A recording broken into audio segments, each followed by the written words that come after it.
Hello বন্ধুরা, তোমরা সবাই কেমন আছো? আশা করি ভালো আছো। আজকের গীতা ব্লগে সকলে স্বাগতম। আজকে আমি মাছের ডিমের চপ বানাচ্ছি তোমাদের মধ্যে, তাই রেসিপিটা শেয়ার করছি। ভালো লাগলে লাইক কমেন্ট শেয়ার করবেন। আর চলো বানিয়ে ফেলি। প্রথমে পেঁয়াজ দিলাম,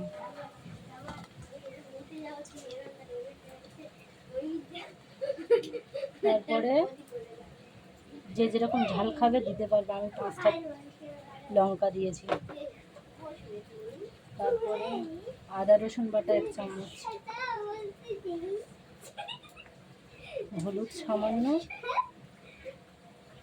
একটু কালার হওয়ার জন্য লঙ্কার গুঁড়ো, স্বাদ মতো নুন,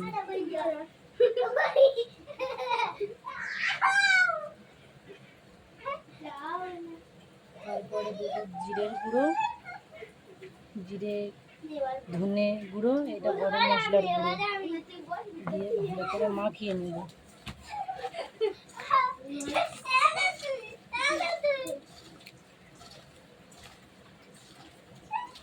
তারপরে আমি 100 বেসন এনেছি, এই বেসনটা দিয়ে দিচ্ছি, দিয়ে ভালো করে মাখিয়ে নেব।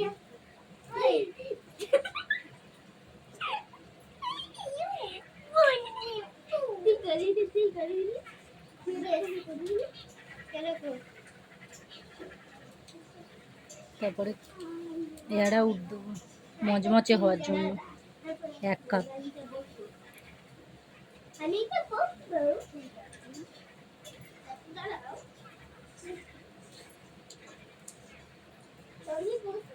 ভালো করে মাখিয়ে নেওয়ার পরে অল্প জল দেব।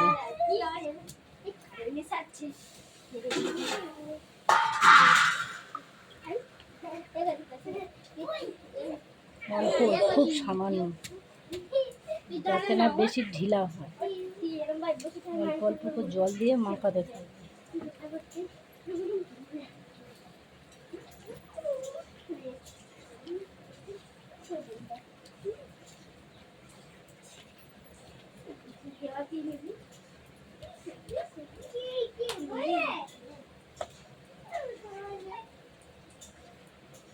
হাত দিয়ে মাখালে টেস্টটা ভালো হয়, আমি হাত দিয়ে মাখিয়ে নিচ্ছি। পেঁয়াজটা বেশি দিয়েছি, খেতে ভালো লাগে। তোমরা যে যেরকম পারবে দিতে পারবে। আমার ছেলেরা শুধু এই ডিম খেতে পছন্দ করে না, এই জন্য এরকম করে বানাচ্ছি। মাছের ডিম দিয়ে দিলাম, আগে ভেজে নিয়েছিলাম, কাঁচাটা দিলে ভালো লাগে না খেতে, কীরকম গন্ধ লাগে, এই জন্য আগে ভেজে নিয়েছিলাম। ভালো করে মাখিয়ে নিলাম।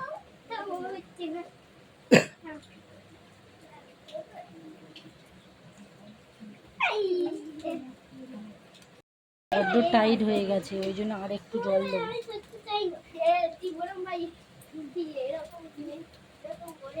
বেশি টাইট হলে তো ফেলাই যাবে না।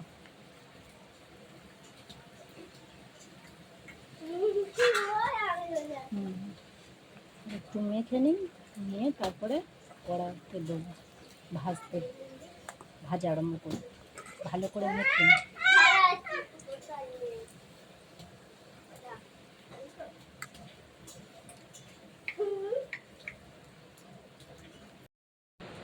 দিয়ে তেল ঢেলে দেবো।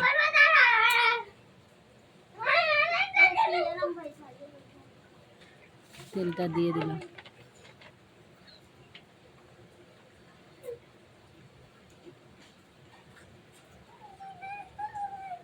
তেলটা গরম হোক, এরকম হাতের সাহায্যে যে যেরকম বানাতে চাও বানিয়ে নেবে। নিয়ে তেল আমার গরম হয়ে গেছে, আমি আস্তে আস্তে ছেড়ে দেবো। আমি আগে থেকে অনেক কটা করে রেখেছিলাম, তেলটা তখন গরম হয়নি, আস্তে আস্তে সব ছেড়ে দেবো।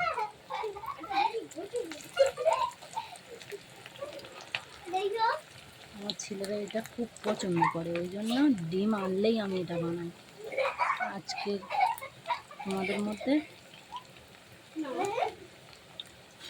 তোমাদের দেখাবো বলে ওই জন্য ভিডিওটা করলাম। একটু আস্তে দেবে যাতে ভিতরটাও হয়ে যায়, অল্প মিডিয়াম গ্যাস। আস্তে উল্টে দিয়ে আর একটু পরে তুলে নেব। গ্যাসটা আমি বন্ধ করে দিলাম, এবার আস্তে আস্তে সব তুলে নেব।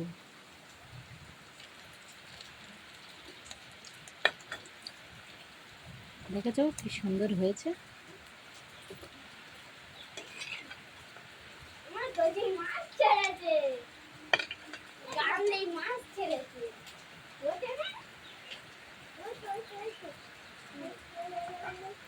এই দেখো আমার ভাজা কমপ্লিট হয়ে গেছে। তোমাদের যদি সবার ভালো লেগে থাকে সবাই লাইক কমেন্ট এবং শেয়ার করে দেবে, ঠিক আছে? আর কেরম লাগলো বলবে কমেন্টে। সবাই ভালো থাকবে।